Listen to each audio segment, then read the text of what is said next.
बहुत अच्छी बात है। इंद्रवंत बनने की बात किए थे आपने और आप वृत्ति बन गए, अच्छा है, बहुत अच्छा।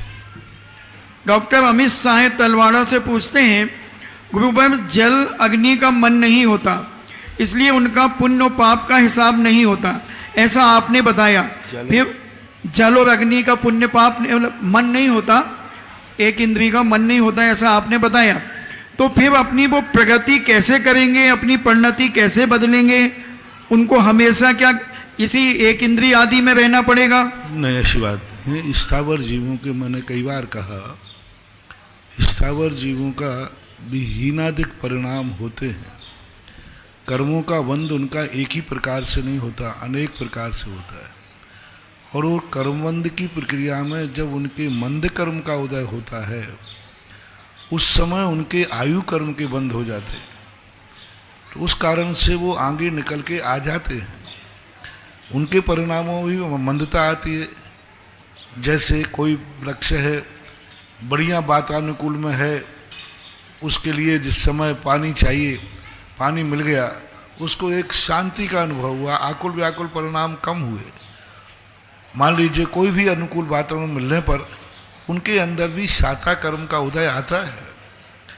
एक इंद्रिय निगोदिया जीव भी है, पृथ्वी का है, अग्नि का है, जल का है, वायु का है, इनके ही मास सदा असाता कर्म का उदय नहीं रहता, इनके भी साता कर्म का उदय आता है। जब इनके साता कर्म का उदय आता है, उस समय इनके परिणामों में कुचित कदाचित निर्मलता आती है, शांति आती है, उद्वेग कम होता है। और उस समय इनके आयु कर्म बंद हो जाए और मरण को प्राप्त हो जाते हैं। ऐसा संसार में कोई भी जीव नहीं है जिनके साता कर्मों का उदय नहीं आता हो। नारकियों की जहाँ तक सवाल है, उनको भी कुछ कदाचित साता कर्म के उदय का वर्णन मिलता है। चलो नारकी को छोड़ भी दें, तो नारकियों को छोड़कर के शेष सभी जीवों में साता और असाता, पुण्य और पाप दोनों उदय में रहते हैं। वो साधारण नाम कर्म की उपेक्षा से उनकी पाप प्रकृति का उदय है। लेकिन जब पुण्य की बात कहें सामान्य में, तो पुण्य में तो साता भी आती है, साता कर्म का उदय पुण्य में आता है। और संसार में एक भी जीव ऐसा नहीं है, एक भी योनि ऐसी नहीं है जहां कुछ ना कुछ साता कर्म का उदय ना आता हो, ऐसा मानना चाहिए। डॉक्टर व्रती स्वाभक सुरेश जैन, और बल्कि ये मानना चाहिए कि साता कर्म का उदय जीवों के ज्यादा होता है।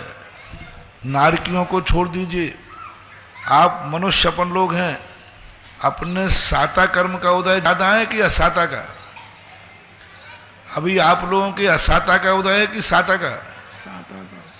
जब भोजन करते हो तो साता की असाता, पानी पीते हो तो कि साता की असाता, जब नींद आती है अच्छी घर्राटे की तो साता की असाता, जब आप बाहर परिवार में बैठ करके हंसी खुशी से करते हो साता।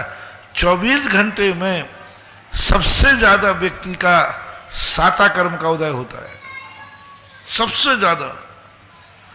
असाता कर्म तो बहुत कम होता है, बीमारी आ जाए, कुछ आ जाए, असाता कर्म का उदय। इसी प्रकार त्रियंशों में भी साता कर्म का उदय ज्यादा होता है। वे भी अपने सुख में रहते हैं, वे भी अनुकूल वातावरण देखते हैं, वे भी संसार में उनके साथ। पेड़ पौधों का भी एक इंद्रिय, दो इंद्रिय आदि ये कीड़े मकोड़े हैं, इनके भी साता कर्म का उदय बहुत ज्यादा रहता है।